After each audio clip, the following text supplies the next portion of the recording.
got this. Quarantine that girl right now. Quarantine her. Hey bro, can I get some hand sanitizer? Thanks bro.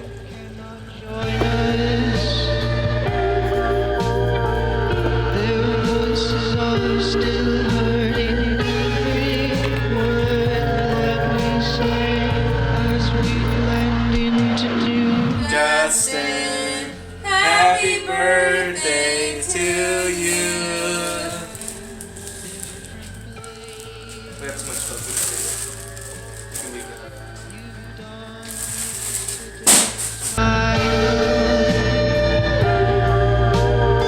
Hi guys, today I'm going to teach you how to relearning driving.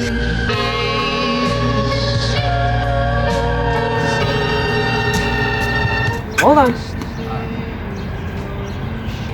Just to be safe. Okay, then you want to stop. Alright, you want to stop? You're recording? Mm-hmm. You're at 5 feet 11 inches. You gotta back up.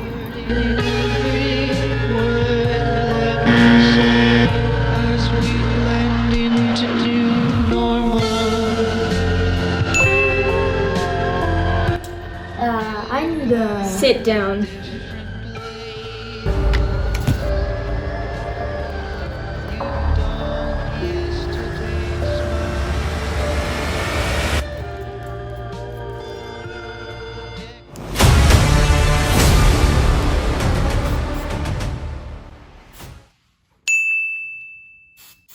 A unique day in American history is ending, a day set aside for a nationwide outpouring of mankind seeking its own survival.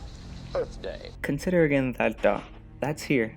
That's home. Carl Sagan once famously said in his book, Pale Blue Dot, that lone speck there holds everyone and everything that's ever lived, or for that matter, died. All that we know of is on this tiny planet called Earth. We have taken this speck and its environment for granted. April 22nd, 1970 was a response to that. Yet the gravity of the message of Earth Day still came through.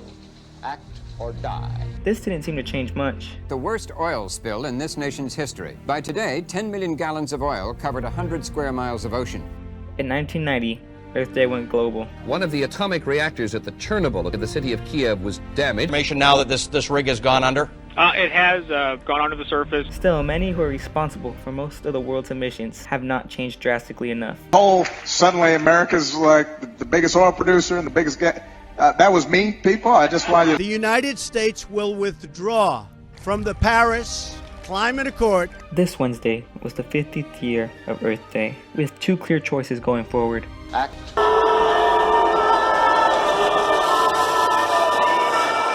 or die.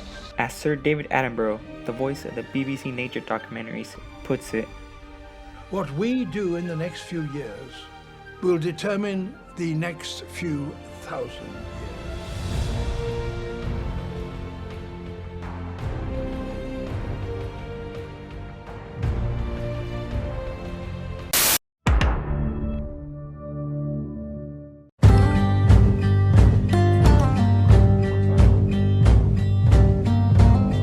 Hey there, all you cool cats and kittens. Just kidding. That's something only husband killers would say. Me and Carol Baskins here. Well, you know what? I couldn't beat her in the courts, so I'm gonna sit here and try to beat her on this here pretend mountain. So, Carol, how are you doing? I'm doing great, Joe. How are you doing in prison? Well, to be honest, I was just kidding. I don't really care how you're doing. But out here in prison, I'm becoming something of a celebrity. You see, a lot of people coming up to me saying they really respect me for what I did for big cats. And I know they don't take too kindly to you. Oh, really? Because it seems to me that you're just breeding them to make money so that you can have lots of little baby kitties for people to take their picture with. Oh, now, hold on now. Wait a minute. You're gonna accuse me of not doing right by these animals? You run the same type of business I do. Don't try to tell me you do it any better or really any different than I do, because probably worse.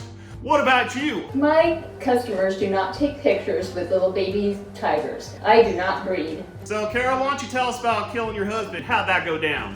I don't know what you're talking about. I did not kill my husband. He just disappeared to South America somewhere.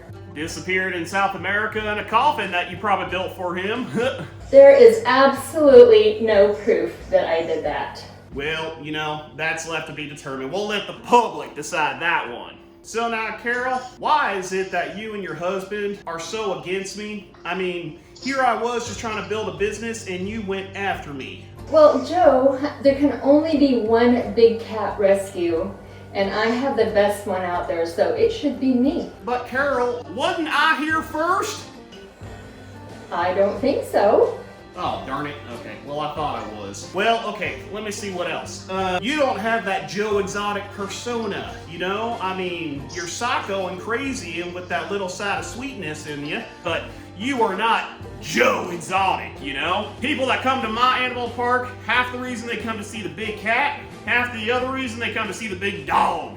That's me. Oh, Joe, you are so mistaken. I am not psycho at all. I'm just a sweet lady that loves my cats, and I love wearing cat print and my headbands. So these volunteers, because I got my own volunteers, except the difference between you and me is I take care of mine. See, my volunteers are there. They're not there for me, Joe. They are there for the cats. So when they volunteer, they earn stars, kind of like when you're in school and you get stars on your homework when you get it back from your teacher. So they earn stars from me, Carol Baskin. Oh, that's all sweet and, genuine, but, it's also a little dumb because you can't exactly buy a sandwich or pay for your rent with stars, Carol. I think you're probably seeing stars. Oh, man, this woman is nuts. Well, Carol, the reason why I wanted you to be here today is because one of your trademarks is that you ride around your little insane asylum on your tricycle or whatever you call it.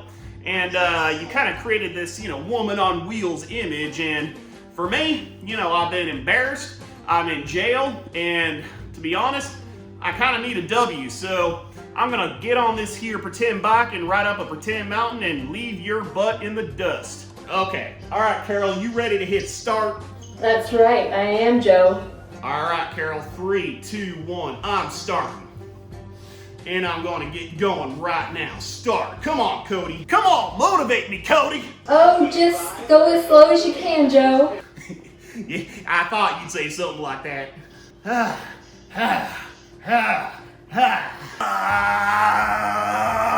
wait a minute. This is just the warm-up? Oh, man. So easy, though. Yeah, it is easy. Let's say hard.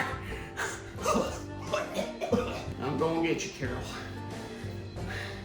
Whether it's right now, whether it's oh, this is so fun. Turn the AC on. Yeah, it's hot. I don't like you either.